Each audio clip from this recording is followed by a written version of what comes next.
sommes à l'apothéose du programme de la jeunesse. La jeunesse de la zone 1 était là durant la semaine. C'est une grâce pour la jeunesse d'avoir rencontré Jésus à cet âge. Et c'est une grâce pour les parents aussi d'avoir eu le Seigneur, d'avoir eu la grâce du Seigneur pour leurs fils et filles à cet âge.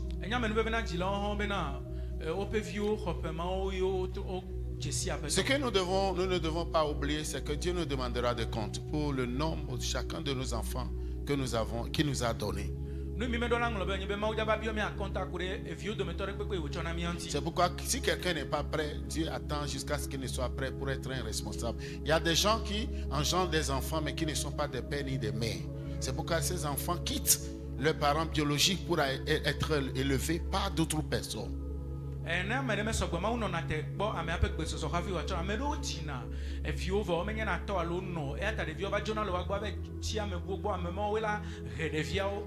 Les pères et les mères sont ceux qui savent éduquer, qui savent produire des enfants qui demain vont les honorer.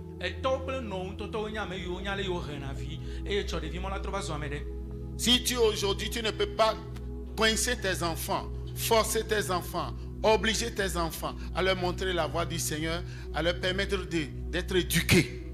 Et quand ce qu'ils disent, tu es enclin à se plier à leur volonté, tu es un mauvais parent.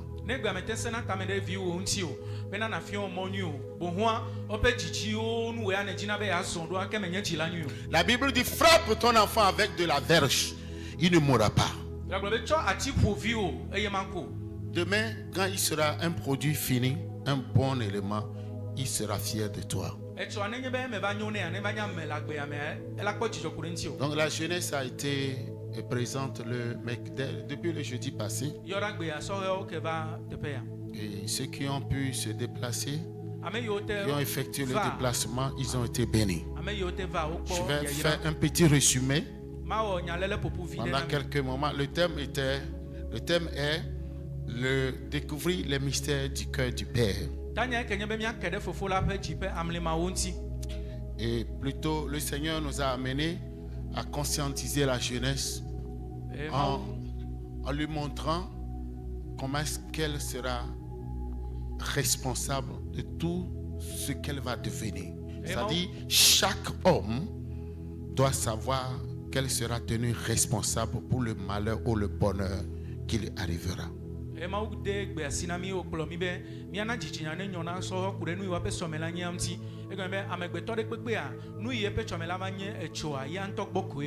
Dieu a appelé Abraham lui seul.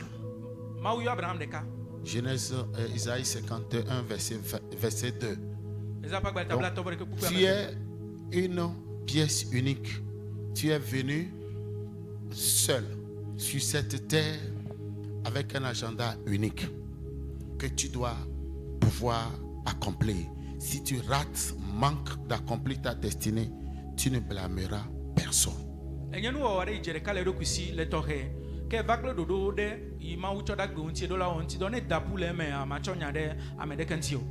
Un verset phare que nous avions étudié, on le retrouve dans 1 Jean 2. 1 Jean 2. Toi qui lis la Bible, tu n'étais même pas venu parce que tu voulais faire les croissants. On a fait tout cela, tu n'étais pas là. Je ne suis pas du tout fier de toi. Tu me regardes. Je ne suis pas fier. Tu es jeune, mais tu es maman. Hein? 1 Jean 2, 14.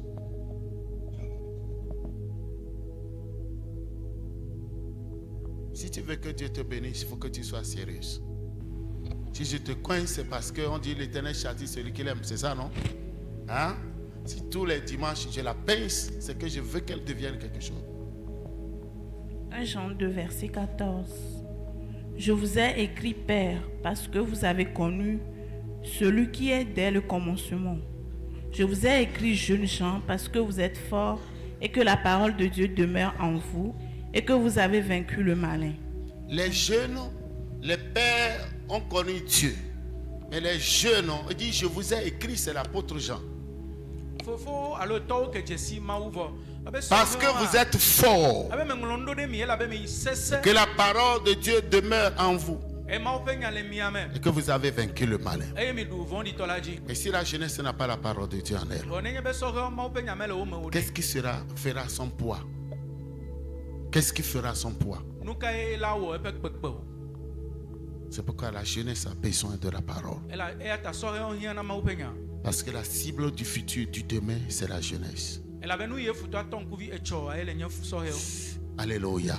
Si l'ennemi veut faire du mal à quelqu'un, il va attendre jusqu'à ce qu'il ne pourra plus, surtout la femme, ne pourra plus mettre au monde. Il va tuer tous ses enfants.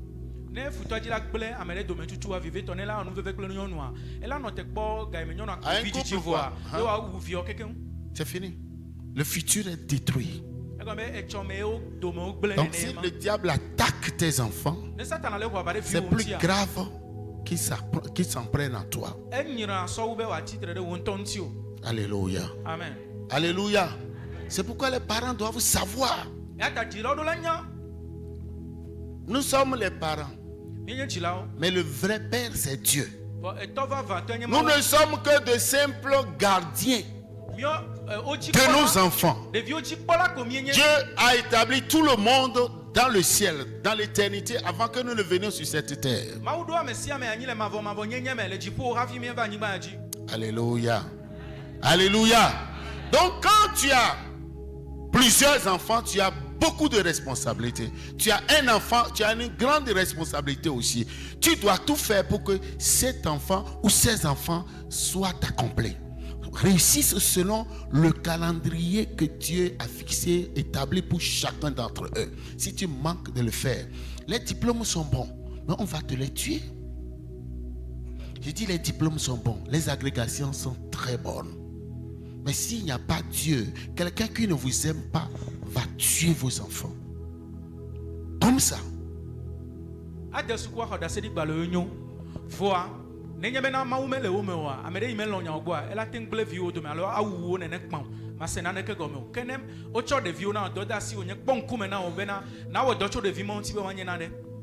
S'ils ont la crainte de Dieu comme toi, quand tu veux leur enseigner les voies du Seigneur, ils vont t'écouter. Ils vont fuir le péché. Ils ne vont pas être délinquants. Ils ne vont pas marcher avec les bandits de rue. Et tu ne toléreras pas certaines espèces d'amitié de venir dans ta maison. Alléluia. Vous comprenez ce que je suis en train de dire? Maman a raconté l'histoire de nos enfants, les deux premiers. On les a traqués. Les amis mauvais, on les a identifiés et chassés loin d'eux. Chassés loin. Il y avait une fille qui voulait détruire mon fils et qui était presque arrivée, rentrée dans sa vie. Comme pendant les nuits, nous faisons des opérations kamikazes, donc on ramasse les portables. Enfin, ils sont bloqués pendant 3 jours. Pour voir, tu n'as pas le droit de verrouiller, c'est-à-dire de fermer. Donc, tous les messages qui passaient, c'est là où on a traqué la fille. Elle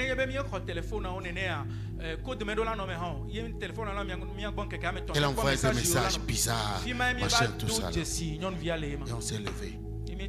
Aujourd'hui, si on ne s'était pas levé, là où il est, il ne serait pas à ce niveau. Pourquoi? Parce que les enfants, parfois, ils minimisent les dangers. Ils voient les dangers, mais ils ne savent pas ce que ça veut dire.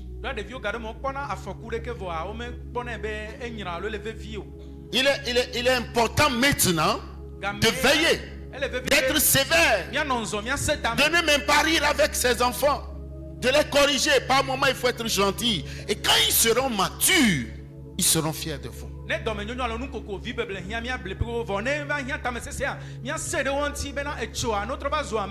pourquoi quand de tels programmes sont organisés, les parents sont tenus de venir avec leurs enfants, de s'assurer que ce qu'ils font, et même prendre les notes, prendre note de tout ce qui sera enseigné et répéter cela à la maison. Parce que le père est le deuxième pasteur de la famille. le père est le pasteur de la famille. Le premier, c'est l'église. Le deuxième. Mais quand le père est spirituellement faible, la femme n'a pas de pouvoir. Elle va parler, mais les enfants vont chier sur elle. Ça, c'est très important.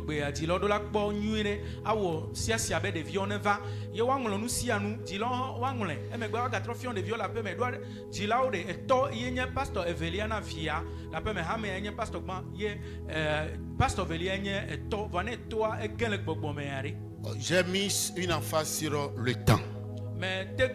La saison de la jeunesse, c'est la saison des semailles. Je leur ai donné une bonne définition du temps. Qui est, on dit, le temps représente un actif d'égalité parfaite pour tous les humains, tous les individus.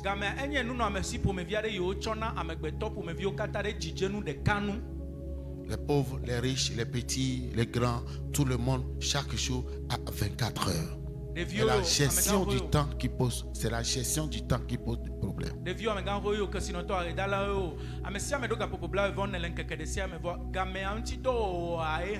La gestion du temps, la mauvaise gestion du temps va te faire perdre beaucoup d'années.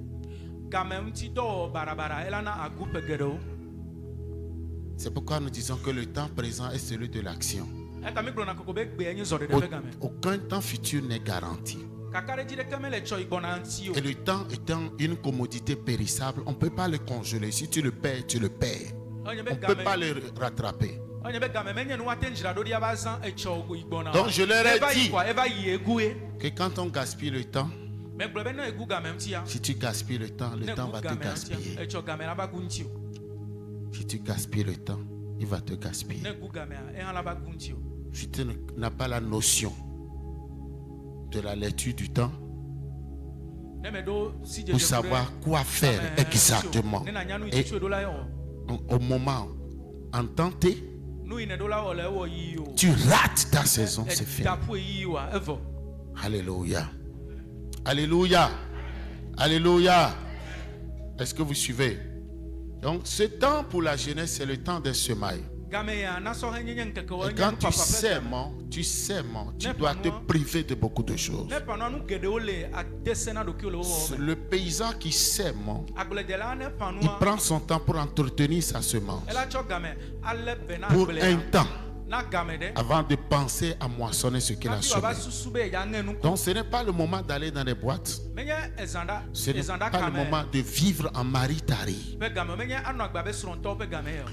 Ce n'est pas le moment de s'acheter des choses qui coûtent très cher. Mais plutôt c'est le moment d'investir, d'étudier, d'investir, de semer pour son futur.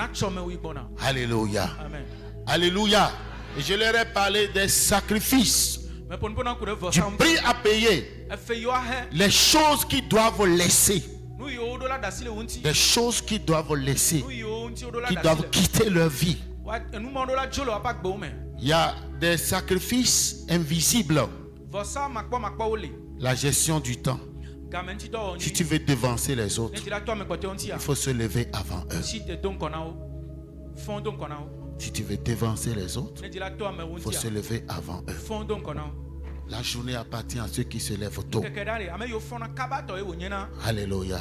Le temps de se balader, aller à la plage, faire les histoires, tout ça là, se balader dans les supermarchés, même, ça dit c'est un gâchis. C'est un temps perdu. Tu pourras utiliser ce même temps pour faire quelque chose de constructif. Parce que ces choses-là se font dans le troisième âge, quand tu es dans ton temps de repos. Il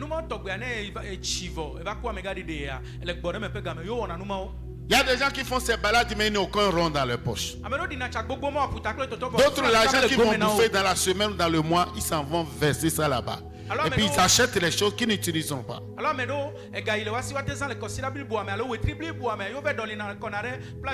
Ils deviennent tendus. Après avoir tout dépensé. Nous devons être sages. Ce qui n'est pas utile pour toi, ne l'achète pas pour éviter de gaspiller ton argent. Alléluia. On avait parlé de la mauvaise fréquentation.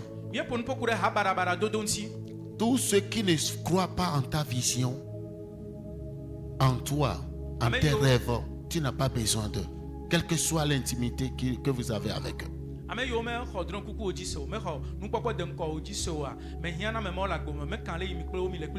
N'oubliez pas que l'environnement est plus fort que la décision. Il y a des endroits, quand vous restez, vous n'allez jamais réussir. Vous devez quitter là-bas. Donc quand vous ne quittez pas les mauvaises fréquentations, elles vont vous influencer. Vous serez influencé. C'est la pure vérité. Pourquoi les parents ont un rôle prépondérant à jouer. Qui sont ceux qui visitent mes enfants? Ou qui sont ceux-là qu'ils visitent? Supposons que vous avez pris un garçon qui vient passer les vacances chez vous, qui à l'âge tendre a déjà connu une fille, commence pas à faire les histoires de filles.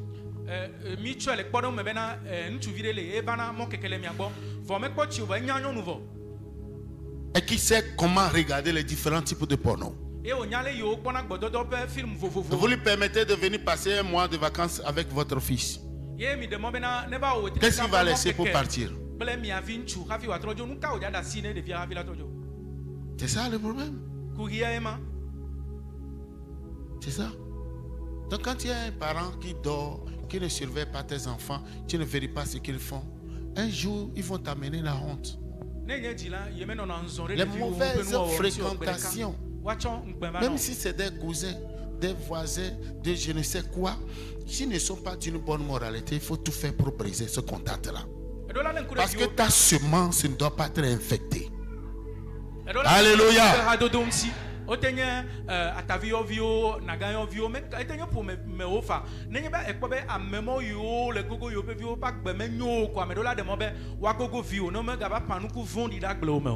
Demain, ce sont nos enfants qui vont nous célébrer. Ce sont nos enfants qui vont nous célébrer. Les dernières personnes qui vont te quitter, ce sont tes propres enfants, tes enfants biologiques. Je vous assure. C'est pourquoi quand les parents sont trop âgés, vieux, même à 90 ans, quand ils meurent, il y a les enfants qui pleurent.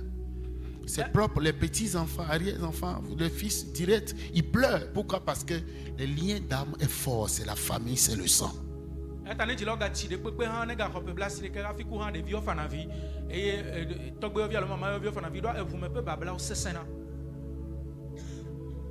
Le dimanche prochain, on fera un culte familial. Parce que bientôt les enfants vont commencer. Ils vont commencer, c'est le 15, la rentrée.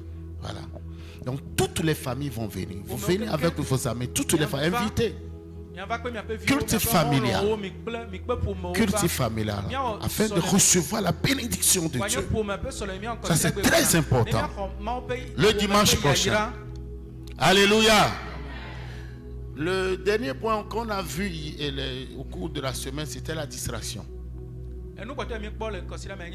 Qui est une guerre continuelle. La distraction. Tout le monde est envoûté. Parce que sur les réseaux, il faut trouver 5 mauvais produits pour en trouver un bon. Avant de trouver un bon produit, tu vas tomber sur 5 mauvais produits. Surtout, les grandes poubelles sont TikTok et Instagram. Mais YouTube est sélectif. Tu pourras voir les trucs avant de cliquer.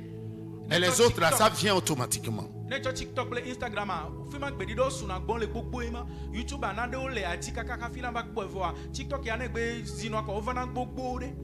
La distraction est la grande voleuse du temps.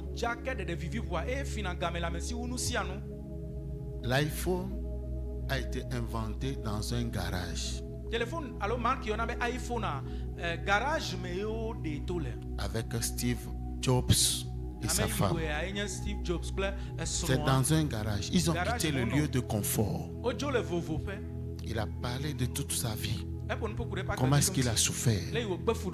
On l'a inscrit à l'université. Il n'était pas intéressé. Il était obligé d'aller s'inscrire dans un dans un programme de design pour comment faire pas l'architecture, comment faire les Disney, les dessins, tout ça là.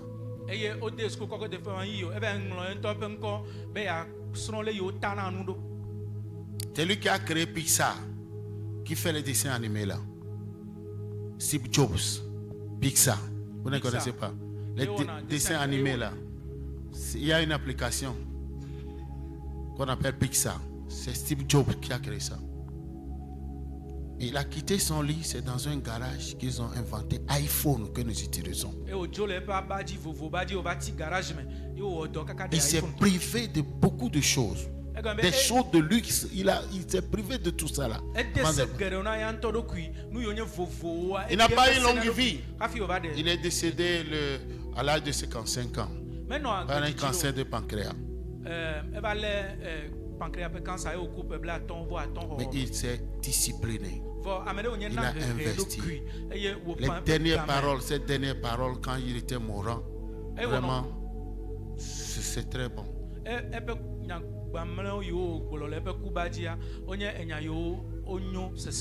Le futur d'une famille, c'est la jeunesse. Et il n'y a aucun héritage à donner à la jeunesse pour sécuriser son futur. Que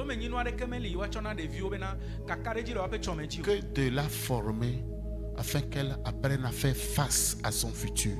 Parce que notre futur, ce que l'on a vécu, le monde change et de nouvelles choses arrivent. Le monde d'avant ne sera pas le monde qui est devant nous. Donc, ce qui sera le futur, le contenu, nous n'avons aucune idée. Mais l'essentiel est de les former à faire face à leur propre futur. Nos biens ne sont pas l'héritage qui vont les sécuriser. C'est la formation que nous leur donnons maintenant qui pourra les aider à faire face à leur futur. Très important.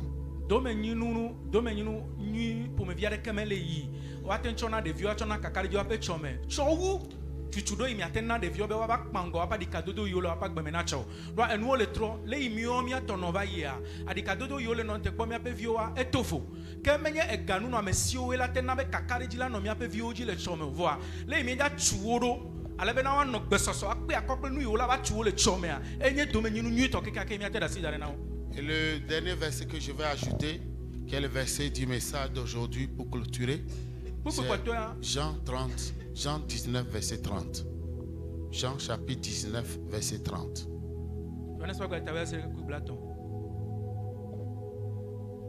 Jean 19, verset 30. Quand Jésus eut pris le vinaigre, il dit, tout est accompli, et baissant la tête, il rendit l'âme. Amen. Quelqu'un a soif, au lieu de lui donner de l'eau, est-ce qu'il a une salade? C'est une herbe. On lui a donné du vinaigre à boire pour montrer la méchanceté.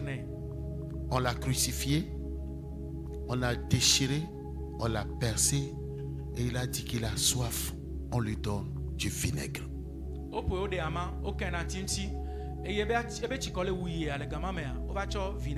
Si Dieu n'est pas ton soutien, celui que tu as comme ami pourra être utilisé à la dernière minute.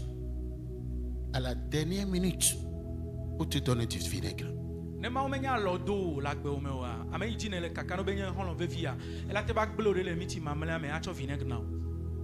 Tu comprends ce que je suis en train de dire? Ça, c'est une leçon que tu dois garder pour toi seul.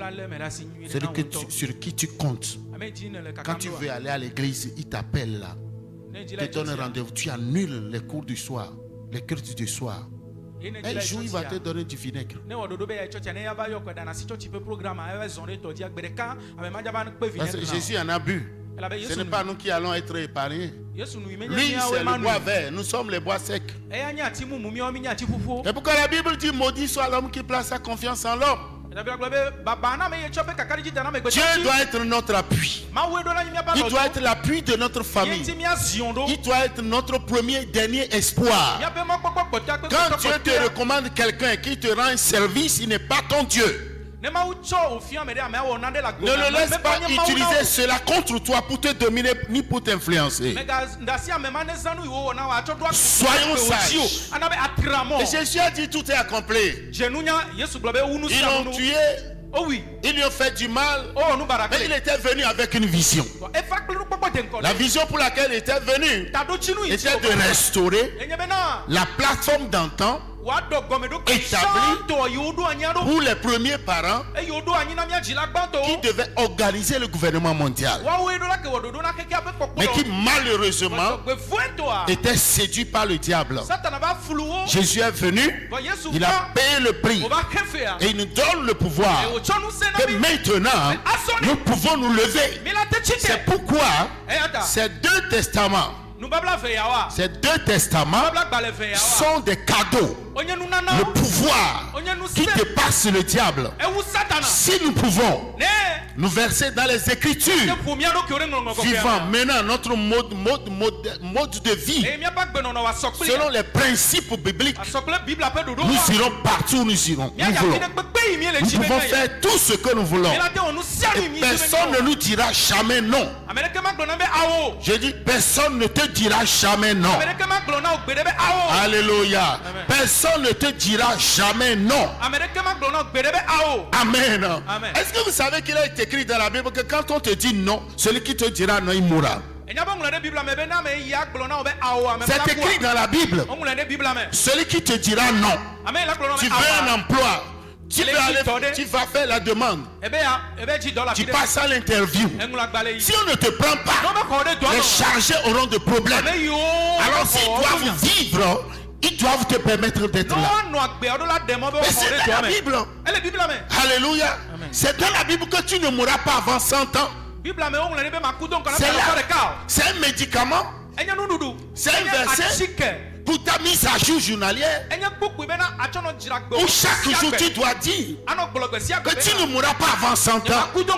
Jésus nous a guéris de toutes nos maladies. Même si une maladie venait, tu dois lui dire, tu dois la juger avec Ésaïe 53 verset 5. Que par ces maîtrises nous sommes guéris. Tu comprends ce que je suis en train de dire? Il a dit que tout est accompli. La plateforme est remise en état. Peuple de Dieu, enfant de Dieu, il n'y a pas quelque chose qui doit être encore impossible pour nous. Parce que l'enfant de Dieu est engendré par Dieu. Il est Dieu. Il pourra opérer dans la classe des dieux. Et la Bible dit que rien n'est impossible à Dieu. C'est pourquoi quand le diable crée la distanciation entre toi et Dieu, pour que ton adoration ne soit pas cuite, ne soit pas bonne. Aujourd'hui tu es bien, demain tu descends.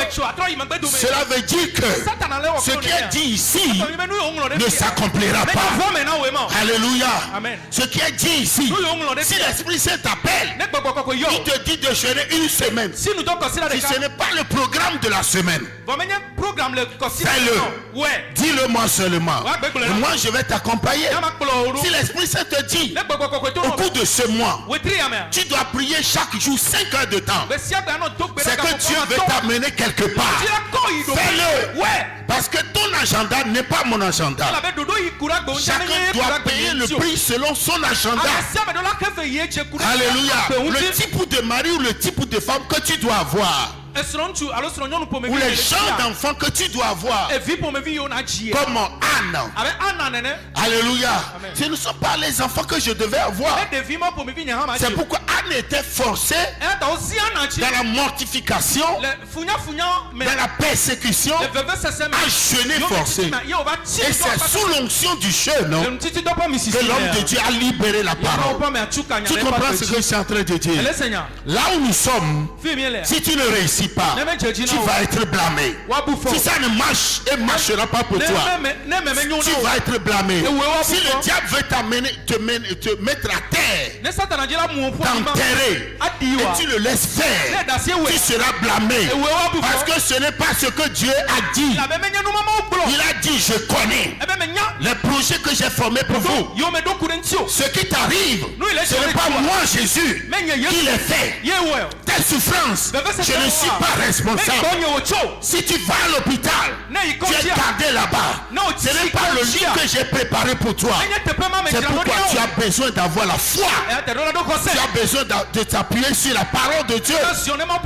Tu as besoin de rester connecté à Dieu. Tes diplômes ne doivent pas dormir dans les tiroirs.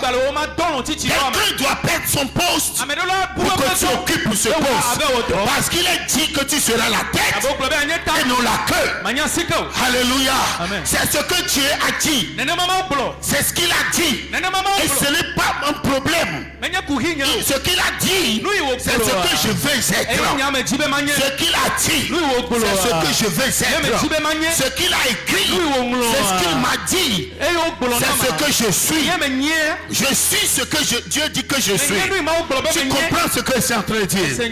Nous sommes dans le 9e mois de cette année. C'est le mois d'enfantement. C'est le mois d'accouchement. C'est le mois des merveilles. C'est le mois au cours duquel ce pourquoi Dieu t'a fait rentrer dans cette année doit commencer par se manifester. Tu dois te lever pour manifester la gloire de Dieu.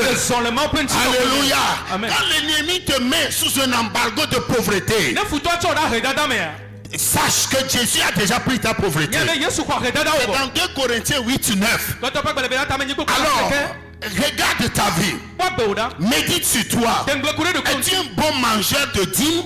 Es-tu un voleur spirituel? Es-tu un avariste?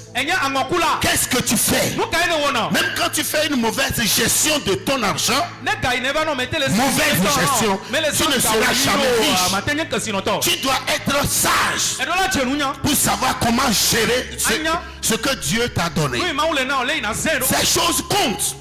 Et ça se trouve dans la Bible. La plupart des paraboles de Jésus ne sont que des paraboles de business. Alléluia. Alléluia. Nous devons comprendre que si nos enfants doivent réussir, il faut que nous comprenions que nous devons travailler dur. Et nous devons leur enseigner l'esprit du dur labeur. Nous devons détruire en eux la paresse, la facilité, les grandes choses, les choses de marque. Ce n'est pas le moment. Ce n'est pas le moment. Alléluia. Ce n'est pas le moment. Amen. Alléluia. Je me rappelle l'année surpassée. J'étais aux États-Unis. Mon fils m'a envoyé un message de lui acheter un appareil. Je crois que c'était iPhone, mais quelque chose comme ça. J'avais les sous sur moi. Et quand je suis rentré dans le magasin, je ne voulais pas. J'ai tourné. Je n'ai pas acheté. Mon fils qui était là, qui était en ma compagnie, m'avait trouvé très bizarre. Tu vois, je pouvais l'acheter, mais je ne l'ai pas fait. J'ai tourné, je suis revenu. C'est après que sa grande soeur lui a acheté quelque chose. Pourquoi? Parce que ce n'est pas le moment. Ce n'est pas le moment. Quand vous montrez à vos enfants des trucs comme ça, demain quand ils vont commencer par faire de l'argent, ils vont les gaspiller. Ils vont gaspiller l'argent. C'est important. C'est important. Les blancs là, vous ne les verrez jamais utiliser des grands appareils. Tous ceux qui utilisent les grands appareils que nous avons là, c'est les gens qui ne vivent que sur leur paycheck. Ils n'ont pas de trucs. Alléluia. Mais les vraies personnes, les riches là, ils n'utilisent pas. Quand vous voyez les appareils, ça va vous étonner.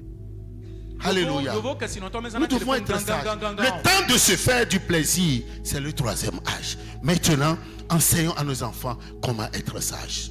Quel est ta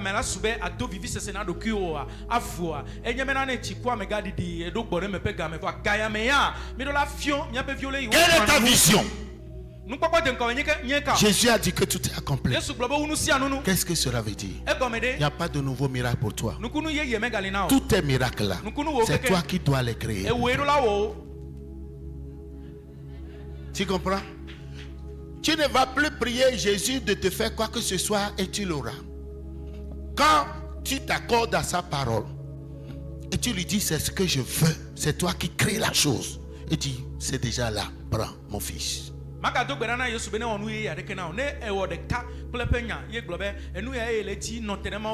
si nous sommes malades, la guérison était déjà dans le passé. Lisez bien. Tu cries à Dieu, dis à mon fils, ma fille, je t'avais déjà guéri avant que tu ne tombes malade. Prends ça par la foi.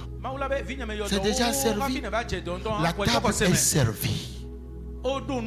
C'est pourquoi si tu n'as pas une foi violente, une foi agissante, si tu n'es pas versé dans les Écritures, si tu ne te laisses pas conduire par le Saint-Esprit, si tu ne marches pas comme les héros de la foi, comme les gens qui ont dit non au monde, ils ont dit que tu ne vas jamais te marier. Tu vas leur dire, la parole de Dieu dit. La parole de Dieu, la parole d'un homme, qu'est-ce qui pèse plus lourd? Hein? Le docteur va dire ce cas-là est incurable. Et qu'est-ce que la parole a dit? Rien n'est impossible à Dieu. Tu comprends ce que c'est en train de dire? C'est pourquoi nous encourageons tout le monde au sérieux. Quand tu n'es pas occupé par l'Esprit de Dieu, le diable va t'occuper. Et quand tu vas t'occuper, tes pensées seront remplies de poubelles. Les poubelles ne sont que les doutes pour te dire que ça n'est fini pour toi, que Dieu ne peut rien faire. Prenons la décision ce matin. Et ensemble avec nos enfants, nous allons créer un futur. Alléluia. Jésus a dit que tout est accompli. Le Père a créé. Jésus est venu payer la dette. Il a rétabli la plateforme.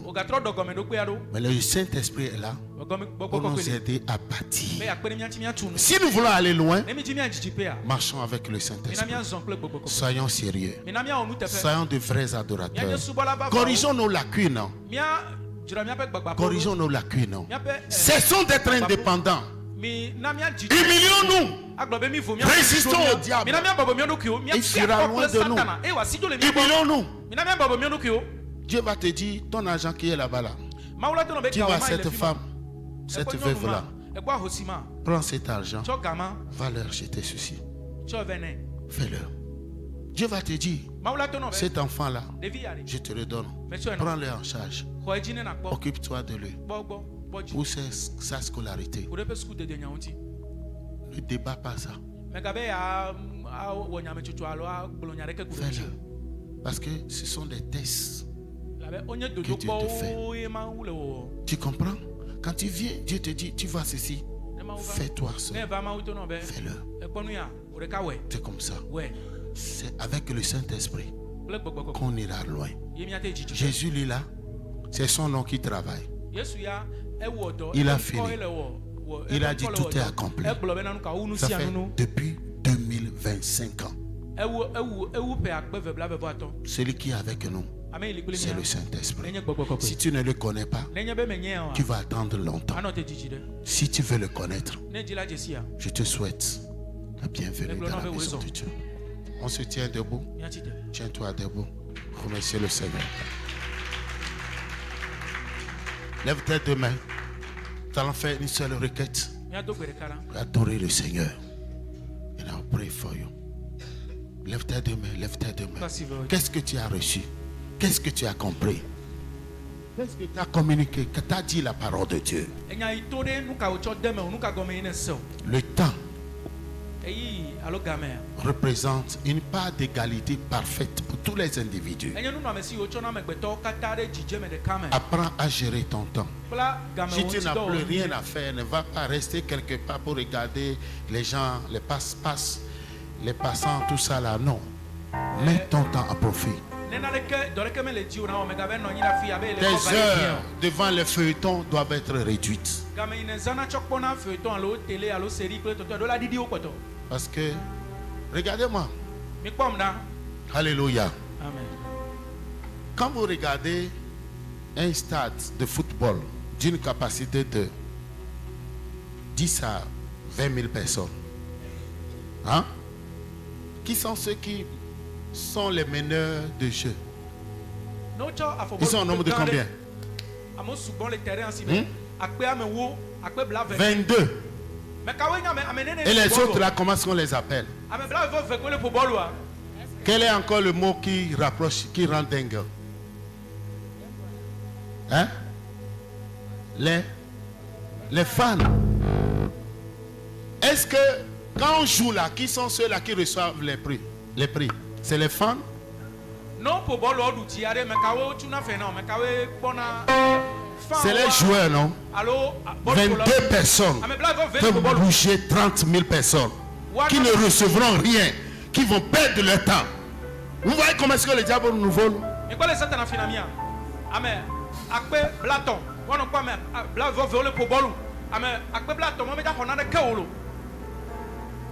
Et encore tu vas aller charger ton canal plus pour suivre les ligues là. Et pendant ce temps-là, tu ne viens pas à l'église. À la fin, tu ne gagnes rien. C'est ça, non? On dit, oh, comme ça. Et si ton équipe est vaincue, tu perds l'appétit. Tu es fâché. Tu cries sur ta femme, tu cries sur les enfants.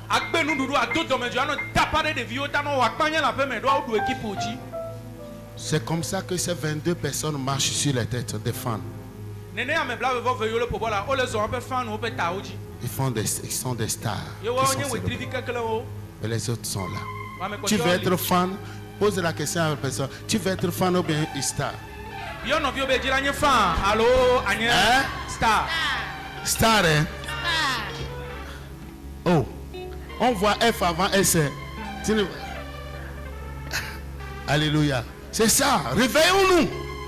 Il y a quelque chose qui se passe avec toi. Il y a quelque chose qui se passe avec toi. Ton temps, quelqu'un est en train de te le voler. Tu es en train de le gaspiller. Et le temps va te gaspiller. Lève tes deux mains. Jesus.